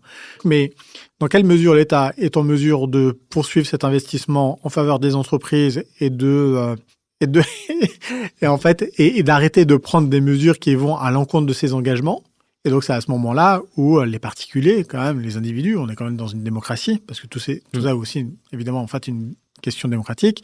Dans quelle mesure les individus se disent OK, on sait qu'on ne peut plus vraiment faire confiance à l'État et à la responsabilité politique, parce qu'à partir du moment où ils prennent des engagements, ils s'en lavent les mains.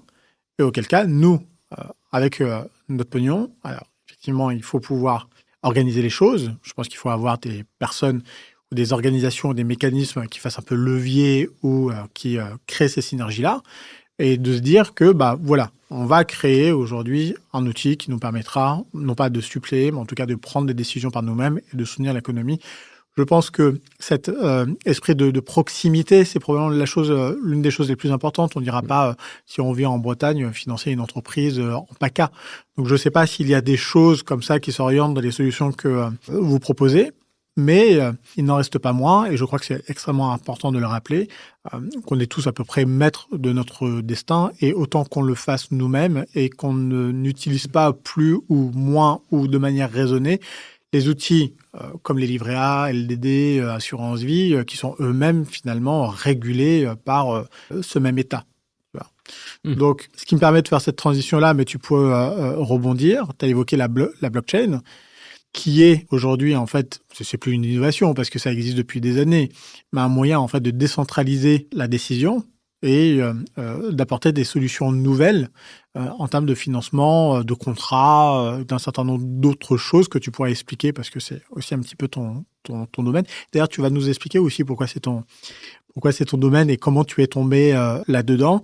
Et je crois savoir aussi que ce sont des mécanismes, je ne sais pas si tu continues à le faire, mais en tout cas, c'est sûr que tu as déjà été investi dedans comme solution d'investissement pour les particuliers, comme intermédiation auprès des entreprises. Donc, explique-nous la blockchain, réagis à ce que j'ai dit précédemment et on continue cet entretien. Ça fait beaucoup de points à traiter, mais peut-être pour réagir sur ta transition, en fait, on revient donc du coup sur la question un peu de la responsabilisation.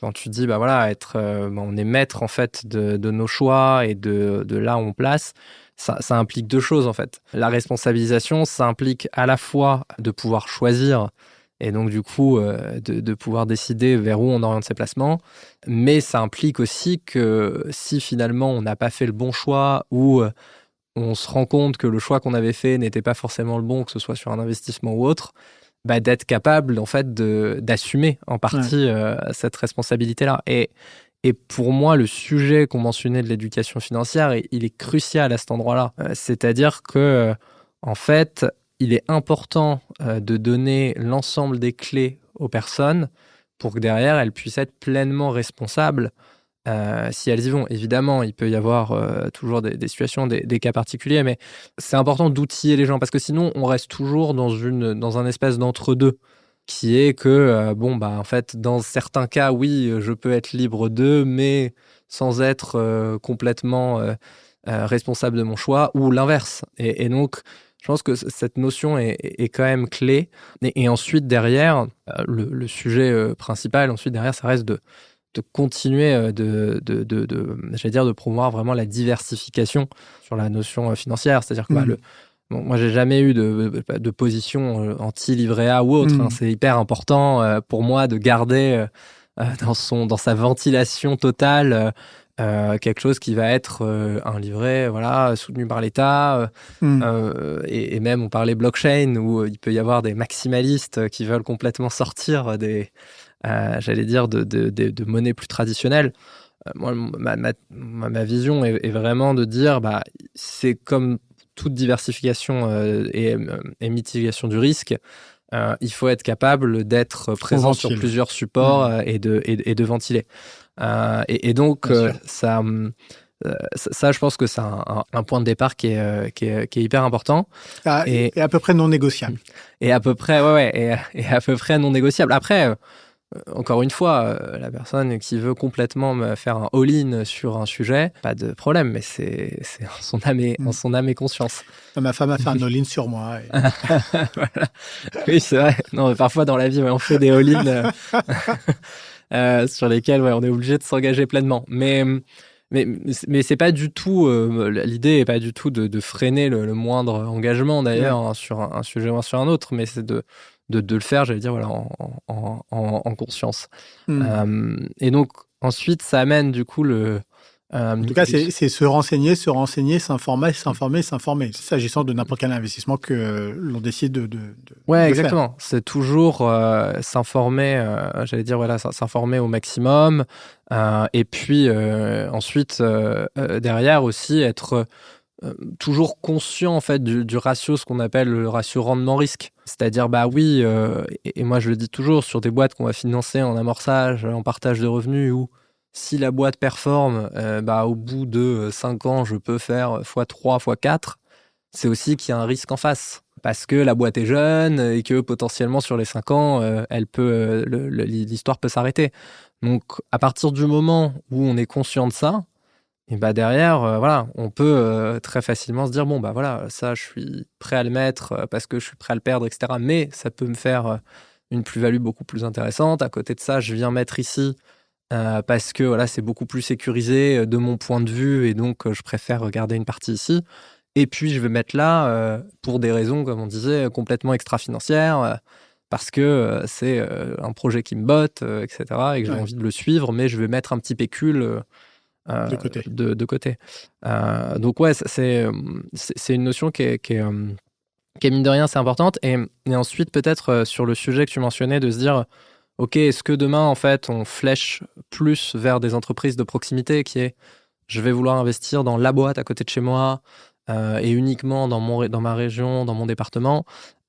C'est des sujets qui sont, j'allais dire, pour moi, il y a 2 enjeux de sectorisation. Il y a il y a le côté zone géographique qui peut être pertinent, de se dire, bah voilà, en fait, on veut proposer aux gens d'investir dans une région et qui est pas qui peut être pas celle où ils habitent d'ailleurs, hein, mais parce que ils ont une attache, ils ont envie de voir un développement à cet endroit-là, et donc avoir une proposition qui est de plus en plus thématique sur ce sujet-là, et ensuite sur des secteurs d'activité.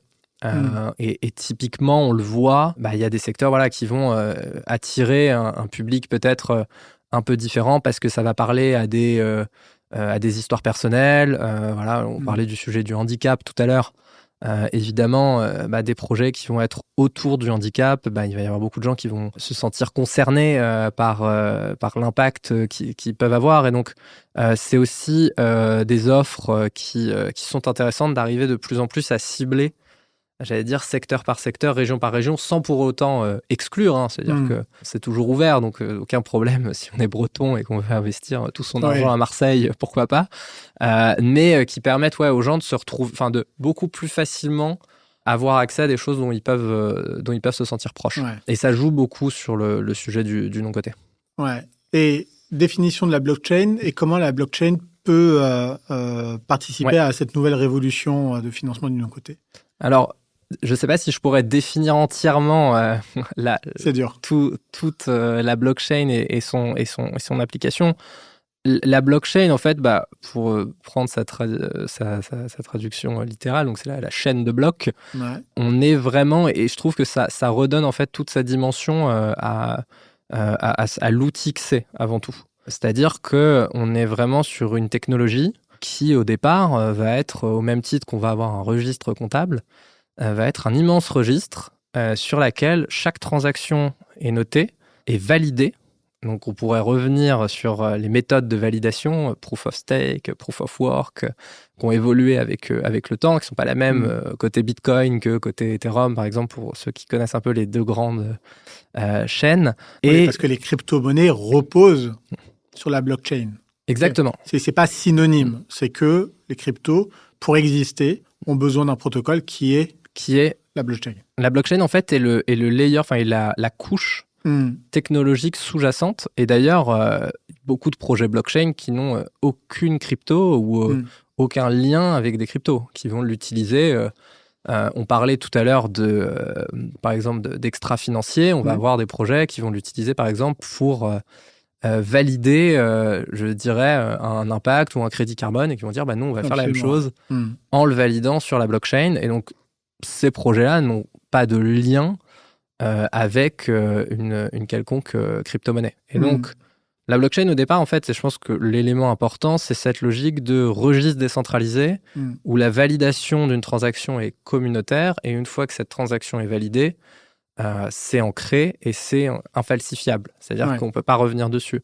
Et donc, ce double Donc, élément... on est quand même bien, d'une part, dans les échanges. Ouais.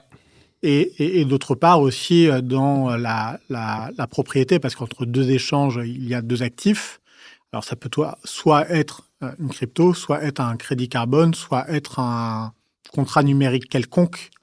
On pourrait décider, en fait, que quand on signe deux contrats, il y ait donc des tokens, hein, c'est ça, de part et d'autre, que l'on s'échange, je sais pas. Bref, en tout cas, on est sur des transactions, tu l'as dit, des échanges, au bout desquels il y a des actifs. C'est ça? Exactement. Mais en fait, la logique de la blockchain, au même titre que on parlait d'Internet comme de l'échange d'informations, c'est une logique où en fait, on est sur un registre où avec des transactions donc validées de manière communautaire et où en fait, il peut y avoir de l'échange de valeurs d'une certaine manière. Typiquement, j'allais dire, personne A a envoyé tant à personne B et donc c'est ancré en fait au même titre que par exemple dans un système traditionnel. Si on fait un échange monétaire, ça va passer par une banque. Là, il n'y a pas de banque entre les deux. C'est-à-dire que c'est ancré sur ce registre qu'est la blockchain. D'acte notarié numérique. Quoi. Voilà, exactement. Ouais. On peut le considérer comme tel. Et donc, en fait, derrière, ce qui est important à avoir en tête, c'est que c'est avant tout un outil. Et je pense que c'est l'élément clé à prendre en compte parce que derrière, c'est se dire, OK, maintenant qu'on a cet outil, qu'on a cette possibilité, qu'est-ce qu'on peut en faire? Comment on peut l'utiliser? Et donc, si on revient au problème qu'on posait plus tôt, et de se dire, OK, comment cet outil pourrait nous être utile dans cette logique de passerelle entre des investisseurs et des projets. Et je pense qu'on est aujourd'hui à un moment où, je ne sais pas si, d'un point de vue très, très personnel, si je dirais que sur ces sujets d'applicatifs, on est assez mature pour complètement implémenter cet outil sur des transactions entre des investisseurs particuliers et des porteurs de projets à grande échelle. Mais en tout cas, ça en prend le chemin. Et je pense que ça en prend le chemin à deux endroits, qui est que des gens qui sont à l'aise avec cette technologie demain pourraient continuer de l'utiliser de manière complètement décentralisée pour aller financer plus d'économies réelles. Et donc, en fait, c'est assez intéressant parce qu'on vient prendre des investisseurs qui sont dans un monde beaucoup plus technologique, qu'on pourrait considérer comme éloignés j'allais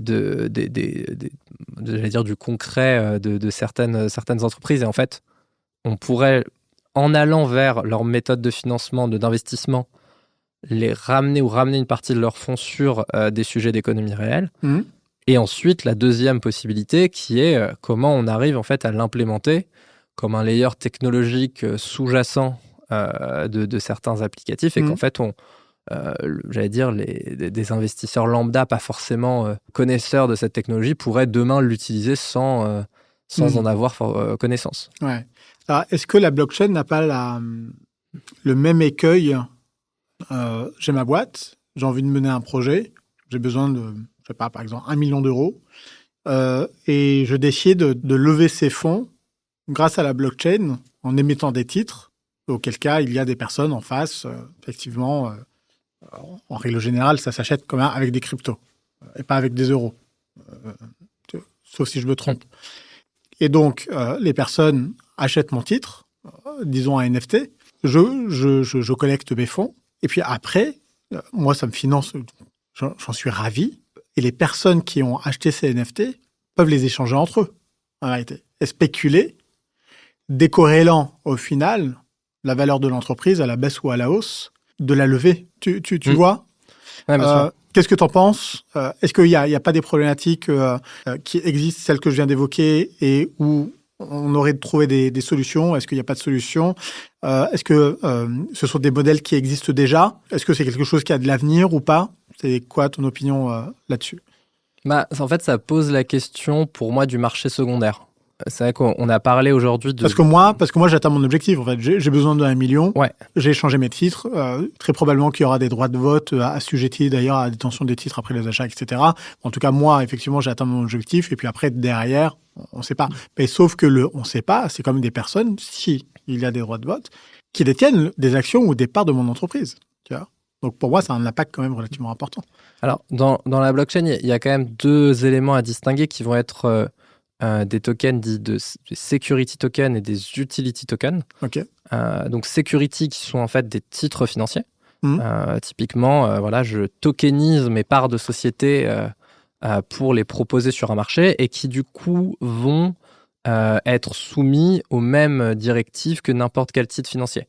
Et donc sur lequel faire un marché secondaire se fait pas comme ça. On peut pas échanger aussi facilement, même sous forme tokenisée, des titres de société. Ça nécessite de faire appel à des sociétés agréées. Donc, il y a un régime pilote d'ailleurs qui avait été lancé dessus pour faire un peu les premiers sandbox de voir à quoi ça pourrait correspondre. Et d'ailleurs, c'est un point intéressant parce que ça pose un peu la question dans ce régime pilote-là et dans la réflexion de est-ce qu'on met en place un mécanisme en utilisant de la tokenisation parce que ça fluidifie les échanges de marché secondaire des titres de PME. Et la réalité aujourd'hui, je dirais qu'elle est...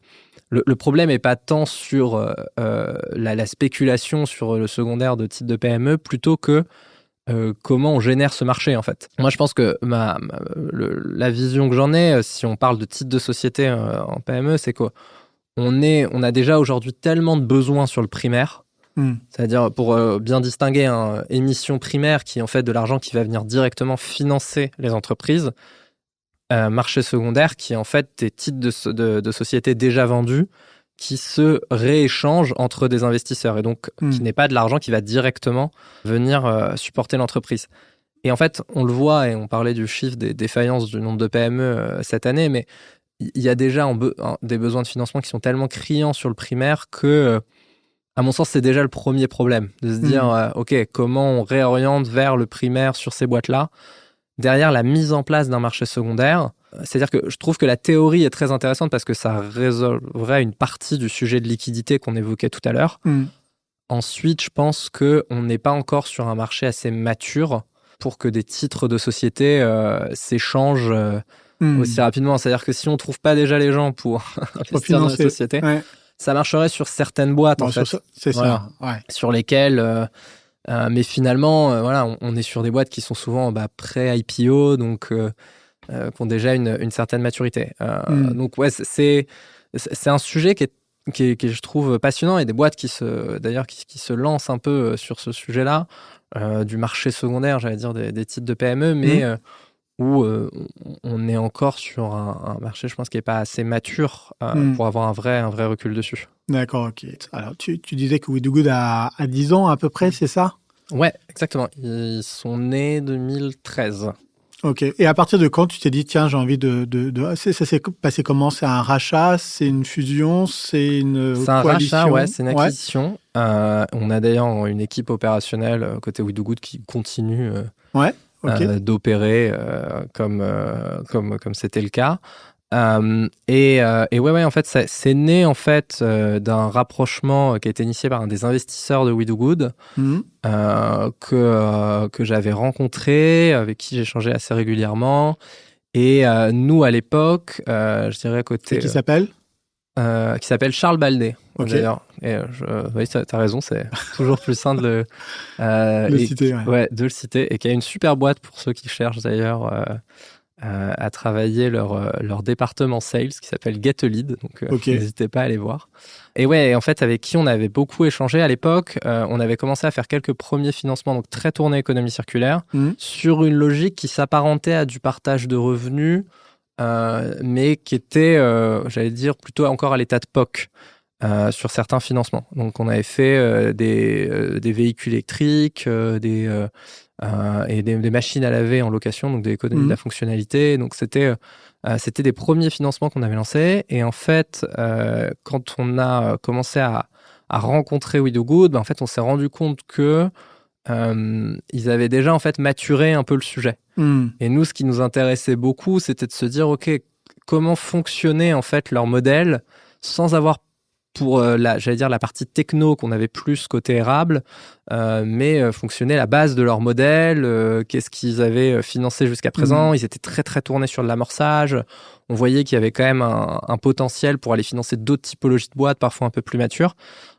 Et donc, c'est un peu né de là, les premiers échanges. Et on s'est rendu compte qu'il y avait beaucoup de points d'accroche entre nous sur la manière dont on envisageait le financement des entreprises, sur la manière dont on voyait aussi l'investissement impact. Et donc, à partir de là, s'est enclenché, j'allais dire, le rapprochement. Ça a mis du temps, voilà, le temps de rencontrer les équipes, d'appréhender un peu qu'est-ce qu'on pourrait faire, comment on pourrait le faire.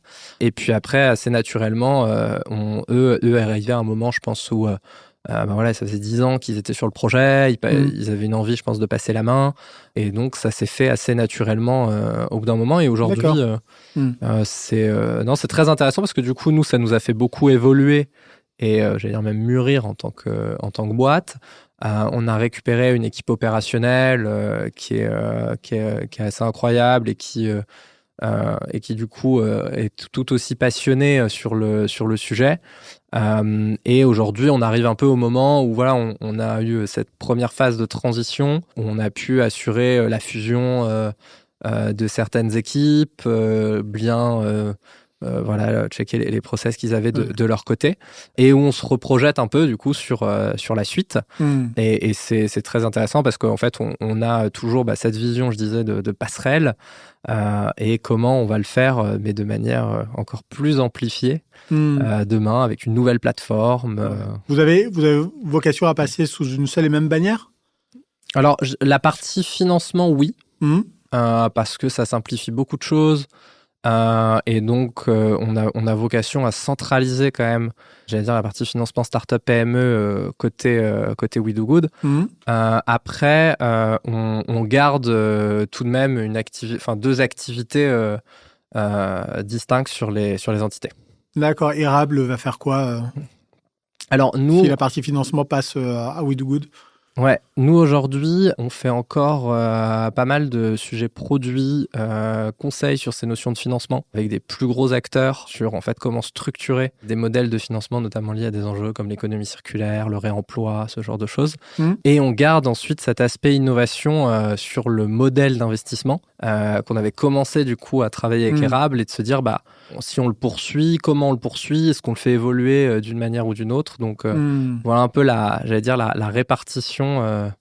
L'idée, c'est quand même garder deux entités distinctes avec des fonctionnements propres sur leur métier et leur focus, mais où évidemment il peut toujours y avoir des synergies, parce qu'en fait ce qu'on va observer sur du financement de start-up PME côté We Do Good, on se dira côté Érable, ah oui, en fait c'est pas mal si on imagine ce modèle à plus grosse échelle, et inversement. Et ensuite en gardant la main avec un peu plus, j'allais dire, d'équipes innovation côté Érable qui peuvent penser peut-être le modèle de demain. Ouais, et c'est quoi les concurrents ?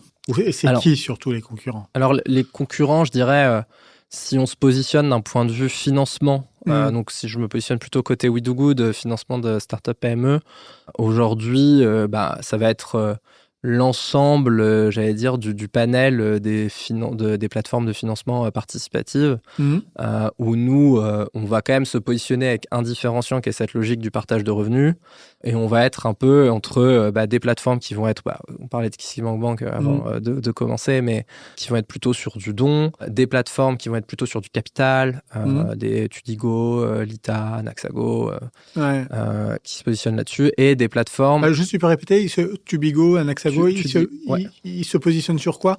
Alors, eux vont faire plus du capital ou de l'obligataire, qui sont les modèles dont on parlait avant, mais toujours sur cette logique de financement participatif. Et donc, ça fait un peu partie du scope, j'allais dire, des différents outils. Et ensuite, l'autre aspect sur lequel on va avoir des gens qui se positionnent, ça va être des financeurs autres que de la plateforme de financement participatif. Et qui sont, ce qui est intéressant dans ce milieu, qui sont à la fois peuvent être des concurrents, mais qui peuvent être aussi de bons compléments. Typiquement, nous, on se voit plus comme un complément d'aide bancaire qu'un concurrent réel de ce mécanisme-là. Oui, parce que souvent, en réalité, tu panaches. Ça veut dire que si tu as levé 500 000 grâce à des investisseurs, probablement que tu vas aussi lever 500 000 en dette pour avoir un package complet d'1 million. Souvent, peut-être pas tout le temps, mais... Oui, complètement. Non, et ça, d'ailleurs, c'est ce qu'on recommande toujours quand on a un porteur de projet qui vient nous voir. Oui, pour avoir un euro levé. Exactement. Si tu veux lever 300 000, fais pas 300 000 chez nous. Fais une partie. Et ensuite, fais une autre partie sur de la dette, de la de la subvention. En fait, c'est le même conseil dont on parlait côté investisseur, qui est diversifier vos placements. Il y a la même logique en fait qui est diversifier vos sources de financement en fait quand on est un entrepreneur. Ouais. Et d'ailleurs, quand toi-même, en fait, ou avec tes associés, vous avez voulu racheter We Do Good, vous l'avez fait comment? Alors, quand on a racheté We Do Good, c'est un mécanisme assez intéressant parce qu'on a beaucoup retravaillé autour du modèle qu'on promeut, nous, sur la plateforme, qui est celui du partage de revenus. Ouais. Donc, je pourrais pas donner toutes les conditions du deal, mais du coup, on a beaucoup travaillé là-dessus D'accord, ok. dans la structuration. Et ce qui nous paraissait d'ailleurs être un mécanisme, on parlait tout à l'heure d'intéresser des parties prenantes.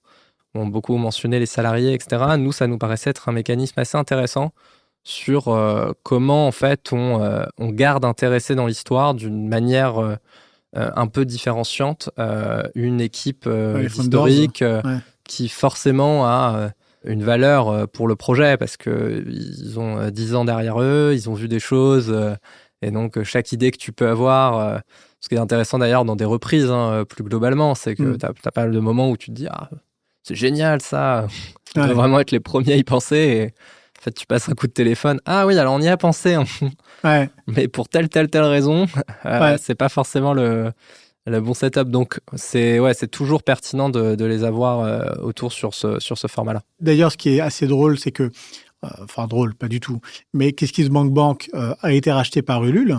Ouais. Qui est un autre acteur historique du financement participatif, effectivement moins à destination des entreprises dans le cadre de levée de fonds, mais en tout cas, il y a une consolidation du secteur avec deux géants historiques. KissKissBankBank avait été également racheté par la Banque Postale. Ouais. Avec des fondateurs qui sont restés quand même relativement longtemps, pas vraiment 1 ou 2 ans. Ils sont partis cette année complètement, je crois. Et je trouve ça très intéressant. Et je crois que c'est important, effectivement, quand on rachète, de pouvoir faire un bon paquet de kilomètres, ou en tout cas faire un bout de chemin avec les fondateurs ou avec les personnes historiques. Pour finir cet entretien, on a parlé effectivement des 10 années qui ont précédé et qui ont permis de créer We Do Good. Toi, tu l'as racheté. On a parlé de ces enjeux de financer l'économie réelle, de la manière dont les citoyens, les épargnants peuvent contribuer aussi d'une certaine manière à rendre notre économie plus robuste en rendant les entrepreneurs plus robustes et en rendant leur entreprise aussi plus robuste. Ouais. Pas forcément d'ailleurs, je pense, pour devenir eux-mêmes des acteurs du CAC 40, mais se rapprocher de taille où tu te sens quand même vraiment beaucoup plus solide. Il y a une notion, moi, que j'avais vue à l'INSEE, une étude qui expliquait notamment la manière dont les entreprises, dont les différentes catégories d'entreprises travaillent entre elles. On s'aperçoit que les TPE travaillent beaucoup avec les PME, que les PME travaillent beaucoup avec les ETI, que les ETI travaillent beaucoup avec à la fois évidemment en fait les PME, mais aussi les entreprises du CAC 40. Et donc comment on peut être, comment dirais-je, des leviers pour permettre à des TPE de devenir ensuite des PME, des PME pour devenir des ETI. On sait qu'en France on manque beaucoup d'ETI. Et comment on fait pour que les ETI deviennent des acteurs beaucoup plus importants de l'économie française et des leaders français et européens dans leur secteur d'activité. Et donc, quel est pour toi, finalement, le futur? Comment tu imagines les 10 prochaines années de We Do Good et du groupe que tu as constitué? C'est une très bonne question. Nous, on a tout de même une vision qui est plutôt posée sur du long terme. Je pense qu'avec mes associés, on aime globalement ce qu'on fait au quotidien. C'est un sujet qui nous passionne. Et d'ailleurs, c'est intéressant parce que par des prismes un peu différents, je dirais. Anaïs, par exemple, mon autre associée, elle va avoir un vrai focus sur les sujets d'impact et de se dire, OK, comment on dimensionne un produit finalement qui est cette plateforme d'investissement pour aller vers plus d'impact environnemental et social dans ce qu'on finance. Et évidemment, moi, c'est un sujet qui me parle beaucoup, mais où je vais avoir, je dirais, un prisme qui va beaucoup se focaliser, moi, le support d'une certaine manière aux TPE, PME et en fait aider des gens à lancer des histoires, à les poursuivre. C'est quelque chose qui me parle, j'allais dire, très fortement. Et donc, on se rejoint finalement via deux prismes un peu différents sur ce sujet-là et avec une volonté et je pense une vision commune qui est réellement de se dire en fait comment nous le partage de revenus on arrive à le passer à l'échelle et demain on arrive à lancer les différentes passerelles qui permettront d'amener de plus en plus d'épargne vers cette typologie de projet et dans de bonnes conditions. Bon, très bien. Je pense que ça va être le mot de la fin. Je te remercie, Yanis, d'être venu jusqu'à Rennes, à la passerelle. Merci aussi. beaucoup pour l'accueil. Effectivement, tu l'as évoqué au début, on est à la passerelle, qui est un nouvel espace de coworking tiers-lieu à Rennes qui se situe à la Plaine de Beau. Je fais juste une petite parenthèse parce que Guillaume Laurence, qui est un entrepreneur qui a déjà eu pas mal d'expérience et qui aujourd'hui se lance dans cette aventure qui est à la croisée des chemins parce que à la fois après la Covid, on a voulu réinventer la manière dont on travaillait, notamment avec le télétravail. On voit aujourd'hui en 2024 qu'il y a un certain nombre d'entreprises qui ont décidé de rétro-pédaler, en tout cas de revenir à ce qui se faisait avant, c'est-à-dire le zéro télétravail. Néanmoins, je suis absolument persuadé qu'il peut y avoir des formes de travail hybrides. Et c'est ce qu'on a décidé aujourd'hui de faire avec Guillaume. Enfin, c'est ce qu'a décidé de faire Guillaume à la passerelle. Et nous, avec Précis, on a setup, là, ce petit studio. Si vous regardez la vidéo, vous voyez 2 draps blancs et puis 2 interlocuteurs, noirs, pas blancs. Et de mettre en place aussi des synergies entre toi, ce que tu fais à We Do Good et Érable. Alors nous, on ne s'est pas l'un et l'autre racheté, mais avec des collaborations, je pense qu'à plusieurs, on est plus fort. Et d'ailleurs, à Rennes, on est dans un quartier qui s'appelle le quartier de la Plaine de Beau. T'as vu, t'es arrivé à la gare, t'as dû traverser au moins la moitié de Rennes pour venir ici. Je ne sais pas si ça a été évident. Je crois que ça a été, même si tu t'es senti un petit peu perdu. Ouais, pour tout te dire, c'est vrai que quand je suis arrivé milieu de chemin, je me suis dit, je me suis complètement trompé d'endroit. Parce que c'est vrai qu'on n'a pas l'habitude dans nos métiers où on va être très souvent, et c'est d'ailleurs, je pense, un problème à plein d'égards, mais en centre-ville, dans des espaces qui se ressemblent un peu tous. Ouais. Et donc, c'est vrai que là, arriver sur une zone d'activité, c'était assez particulier. C'est exotique. C'était beaucoup plus exotique. Et c'est vrai qu'à un moment où je me suis retrouvé entre 3 camions plus la déchetterie en face, je me suis dit, attends, je me suis trompé de rue. Je me suis trompé de rue. Mais une fois qu'on est là... Une fois qu'on est à l'intérieur. Et une fois qu'on est à l'intérieur, c'est en tout cas, non, ce que je disais, c'est un endroit, je pense, qui a un beau potentiel parce que, l'endroit est vraiment sympa. Je sais pas si on verra à la caméra parce que là, on voit juste le studio, mais le reste est à découvrir. Le reste est canon. Donc, j'invite toutes celles et tous ceux qui nous écoutent et qui sont à Rennes, évidemment, à se déplacer à la passerelle, à venir voir. On mettra le studio à dispo pour créer du contenu parce que des entreprises qui pourraient, comme Era We Do Good, Précis n'importe qui, venir passer du temps ici et avoir à dispo ce studio. C'est pas vraiment de la publicité, mais en tout cas, c'est un petit éclairage dessus. Autre chose, c'est qu'on a lancé un nouveau projet qui s'appelle Orature. Je sais pas si tu le connais, mais je t'invite à aller regarder ça. C'est une scène d'expression libre avec 4 à 5 personnes qui viennent prendre la parole devant un public pendant 10 minutes et sans notes. La première édition, c'était le 31 octobre, sur la thématique de sauver des vies. Tout est dispo là sur les plateformes d'écoute, Apple Podcasts, Spotify, Deezer, Amazon, Audible, etc., et YouTube. Ça a été une belle édition. On espère continuer. Et alors, c'est ça qui est assez étonnant, c'est que cette fois-ci, on a envie d'appliquer les bonnes recettes de We Do Good, de KissKissBankBank et de mener une campagne de financement participatif parce que au final, tout ça, ça nous appartient. Orature, ce sont les histoires extraordinaires de personnes ordinaires et on a tous vocation à participer à ce projet sur scène, dans le public ou en accompagnant le projet, notamment grâce à cette campagne. Je pense que c'est très important de rappeler, soit pour des projets associatifs, soit pour des projets entrepreneuriaux, ou soit des choses un petit peu à l'orée des deux, parce que Orature, c'est effectivement mené par Précis, qui est une entreprise. Donc, mais il y a une dimension quand même un peu universelle ou d'intérêt général, parce que, encore une fois, on est là pour exposer des histoires qui nous impactent toutes et tous. Tu vois. Et je me suis dit que c'était probablement une bonne idée de mettre un financement participatif. Donc ça sera à partir de janvier ou février, je pense probablement janvier. Si tu as envie de faire la publicité, je trouverai tous les éléments. Si tu as envie de participer aussi. Bon, en tout cas, regarder. Ouais, tu iras regarder. Ouais. Non, franchement, Orature, c'est vraiment canon. Et je remercie évidemment aussi KissKissBankBank. Alors, je sais pas on était partenaire de KissKissBankBank avec Mona Aoun et Lucie Gaudens. je ne sais pas si tu le savais, mais si tu as écouté mes podcasts, tu le sais, 2 personnes exceptionnelles qui gèrent d'ailleurs en fait cette transition avec l'Endopolis, avec le mariage entre KissKissBankBank et Ulule. Je les remercie pour ce partenariat parce qu'elles ont essayé de... C'est pas elles ont essayé, ça elles l'ont fait, d'offrir plus de visibilité au podcast Nouveau Récit, qui est à la fois en fait un podcast qui incite au passage à l'action. C'est comment on fait pour passer de 0 à 1 et comment on fait pour s'investir davantage aussi dans ces aventures associatives ou entrepreneuriales qui essaient de remodeler un petit peu l'environnement dans lequel on vit et qui est censé apporter du mieux autour de nous. Donc Yanis, encore merci beaucoup pour ta présence et ta participation et cette discussion. Ouais, merci beaucoup pour l'accueil. Merci aussi pour la discussion, Fouad. C'était hyper intéressant. Et je souhaite tout le meilleur à Nouveau Récit pour cette arrivée à la passerelle et pour les épisodes suivants. Merci beaucoup. À bientôt. À bientôt. Au revoir.